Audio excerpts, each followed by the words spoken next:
Avatar, la leyenda de Aang, nació cuando los gringos descubrieron que podían hacer anime y contra todo pronóstico terminaron creando una obra maestra digna de estar en un museo. Esta serie es uno de esos casos bastante extraños en los que una producción infantil terminó convirtiéndose en una obra que prácticamente no tiene edad. De niño la veías por los poderes, los animales gigantes, las peleas y porque Aang hacía ver todo muy divertido.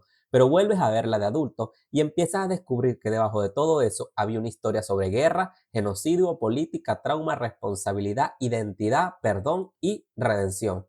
Y lo curioso de todo esto es que cuando nació, nadie podía imaginar que terminaría convirtiéndose en una de esas series animadas más queridas de toda la historia. Porque sí, esta historia comienza con algo bastante oscuro, una especie de versión fantástica de lo que el alemán bigotón le quería hacer a los judíos, ya saben de quién hablo. La Nación del Fuego lanza una campaña militar que acaba con los maestros aire y, para hacerlo todavía más perturbador prácticamente, los elimina por completo.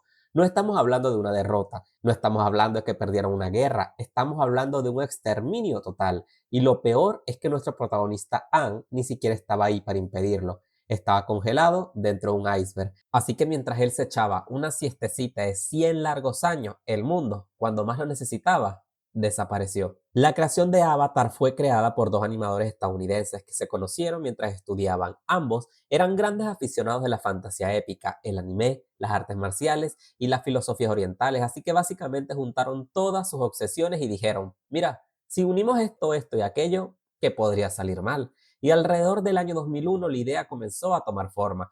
Tenían un dibujo de un hombre calvo de mediana edad que terminó transformándose, como no, en un niño calvito que volaba sobre un bisonte y habían visto un documental relacionado con los exploradores atrapados en el Polo Sur. Y de la combinación más bizarra que podías implementar, miren lo que salió. Y entonces apareció la pregunta fundamental. ¿Qué pasaría si alguien fuera capaz de dominar los cuatro elementos? Ese alguien sería el avatar. Pero no querían hacer simplemente una serie de superhéroes donde el protagonista tiene poderes y se dedica a repartir sape por aquí, sape por allá, cada 20 minutos. Querían crear una aventura fantástica con una estructura mucho más cercana a una saga épica. Así nació un mundo dividido en cuatro grandes culturas: la tribu agua, el reino tierra, la nación del fuego y los nómadas aire. Cada cultura tendría una relación con uno de los elementos y entre ellos existirían personas capaces de manipularlos mediante una disciplina llamada control elemental. Pero había una excepción, el avatar, la única persona capaz de dominar los cuatro elementos. Y aquí aparece el problema. La Nación del Fuego ha iniciado una guerra para conquistar el mundo. El avatar desapareció durante 100 años y cuando finalmente regresa, es solo un niño de 12 años. Y ese niño es Aang. Avatar, la leyenda de Aang, se estrenó en Nickelodeon el 21 de febrero del 2005. Y aunque al principio podía parecer simplemente una serie más de aventuras, terminó convirtiéndose en una de las mejores series animadas de su generación, o bueno, seamos sinceros, de toda la historia. La serie original terminó en el 2008, después de 61 episodios distribuidos en 3 temporadas. Aunque aquí tenemos que llamar esas temporadas como libros, y no, Nickelodeon no decidió llamarlas así porque sonara más profundo o porque pensaban revolucionar la literatura. Para nada. La estructura estaba pensada alrededor del viaje de Aang. Libro 1, agua. El avatar necesita aprender agua control. Libro 2, tierra. Sí, ahora tiene que aprender a usar la tierra. Libro 3, fuego. Bueno, esto ya sería lógico, ¿no? Tiene que aprender fuego control y enfrentarse finalmente al Señor del Fuego. Es decir, desde el principio había una dirección bastante clara. Avatar sabía hacia dónde quería llegar. No era simplemente una serie diseñada para durar eternamente, mientras Nickelodeon la siguiera renovando. No, esta serie no fue creada para que el público original cumpliera 40 años y ahora se enfocara en un nuevo público infantil. Para nada. La serie fue planteada con un inicio, un desarrollo, un final, un punto de partida y, por supuesto, un punto de llegada. Así fue planeada y así se llevó a cabo. Y esa sería principalmente una de las grandes virtudes de Avatar. Parece una serie infantil, pero cuando comienzas a verla nos damos cuenta que tenemos a Aang, un niño de 12 años que resulta ser el Avatar y que después de despertar después de 100 años congelados, tiene que aprender a controlar los cuatro elementos. Luego tenemos a Katara, una joven maestra agua que quiere mejorar sus habilidades y demostrar que puede ser mucho más que una simple mujer de su tribu. Tenemos a Sokka, el hermano de Katara, que no tiene ningún poder elemental y que compensa esa pequeña desventaja con estrategia, sarcasmo y un liderazgo que va evolucionando hasta convertirse en un líder nato. Y después tenemos a Appa, el bisonte volador, una criatura enorme, adorable y probablemente uno de los personajes que más ganas te dan de abrazar después de pasar 20 minutos viendo cómo todo el mundo intentaba matarse. El grupo viaja por todo el mundo mientras Anne aprende los 4 elementos. Al principio parece una aventura episódica. Van a un pueblo, resuelven un problema, conocen a alguien, se meten en problemas, pelean, aprenden una lección y continúan su viaje, pero poco a poco empiezan a darse cuenta de que todo está conectado.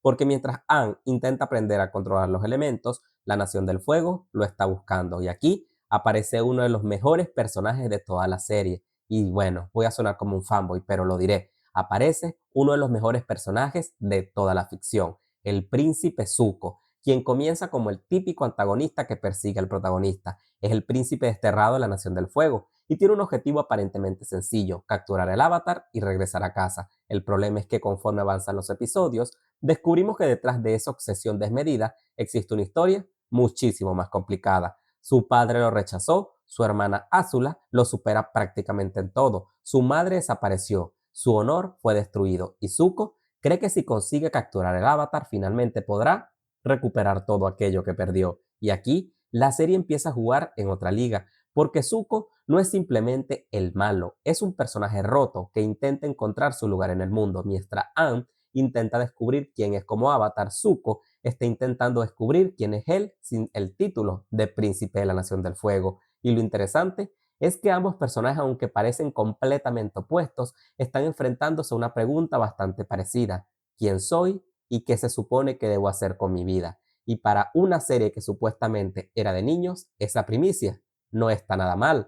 Pero, ¿por qué Avatar parece tanto un anime? Esa es probablemente una de las cosas más interesantes de la serie, porque Avatar no es técnicamente un anime, es una producción estadounidense de Nickelodeon, pero sus creadores nunca ocultaron que la animación japonesa fue una de sus grandes influencias. También tomaron de inspiración el cine de artes marciales, la fantasía épica, y eso, créanme, se nota muchísimo.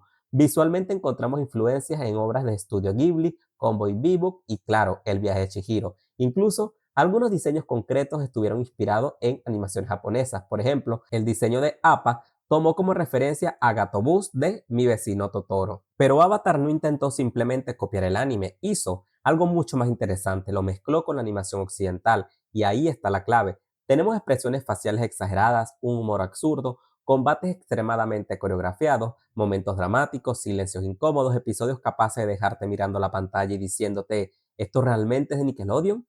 Avatar tiene una narrativa continua, pero también conserva esa sensibilidad de una producción occidental para televisión. Por eso existe ese eterno debate: ¿Avatar es un anime, sí o no? Técnicamente no lo es, pero si alguien dice Avatar es una serie occidental profundamente influenciada por el anime, eso sí lo es y estaría en lo correcto. Y probablemente por eso tanta gente que creció viendo anime terminó sintiéndose como en casa cuando ve Avatar. Ajá, pero ¿y las peleas? Porque aquí queremos ver chingadazos. Bueno, uno de los grandes secretos de Avatar fueron sus sistemas de combate, porque el control elemental no consistía simplemente en levantar la mano y hacer que apareciera fuego por arte de magia.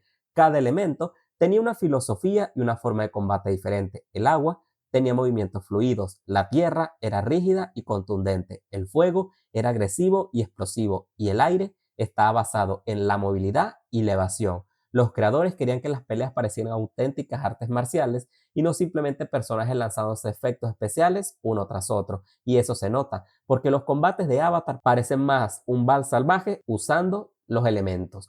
Pero cuando ves a Toph pelear, sabes inmediatamente que está luchando de una manera completamente distinta al príncipe Zuko. Cuando ves a Aang, sus movimientos son completamente diferentes, porque cada elemento tiene una identidad propia. No es simplemente este personaje lanza rayos láser porque sí, no. Hay una filosofía detrás de cada estilo de batalla. Es obvio decir que esto fue un éxito. Desde su estreno, la serie se convirtió en un fenómeno de audiencias para Nickelodeon, pero lo más interesante no fue simplemente que los niños la vieran. También empezó a verla la gente mucho mayor, porque un niño podía disfrutar de Anne, un adolescente podría disfrutar de Zuko, porque la serie no necesitaba explicarte todo con un discurso de 20 minutos, simplemente te mostraba su historia de una forma que cualquier persona era capaz de interpretar y saber qué deseaba mostrar a la audiencia. Si el primer libro fue una aventura, el segundo fue cuando Avatar alcanzó su máximo potencial, pero el tercer libro lo cerró todo. Y aquí Avatar hizo algo que muchas series no consiguen: terminó. El libro 3 llevó la historia de Aang hasta su conclusión después de 61 episodios, cerrando el conflicto con el Señor del Fuego y dando un final a prácticamente todos los personajes. El Avatar cumplió su destino, el príncipe Zuko encontró su propio camino y el mundo finalmente tuvo la oportunidad de reconstruirse. Y quizás esa es una de las mayores razones por la que Avatar sigue funcionando tantos años después, porque no necesitó alargar su historia hasta agotarla, no necesitó 100, 200 o 300 episodios. Con todo lo que tenía que contar, llegó a su final y se fue dejando una historia que todavía hoy seguimos recordando. Y al final, eso es lo que hizo especial a Avatar. No fue simplemente una serie que nos acompañó durante la infancia, sino una historia que creció con nosotros, tenía humor, acción y aventura, pero también hablaba de guerra, de pérdida, de responsabilidad y sobre todo de redención. Y quizás por eso, tantos años después, seguimos regresando a ella, porque algunas historias terminan, pero nunca se van del todo.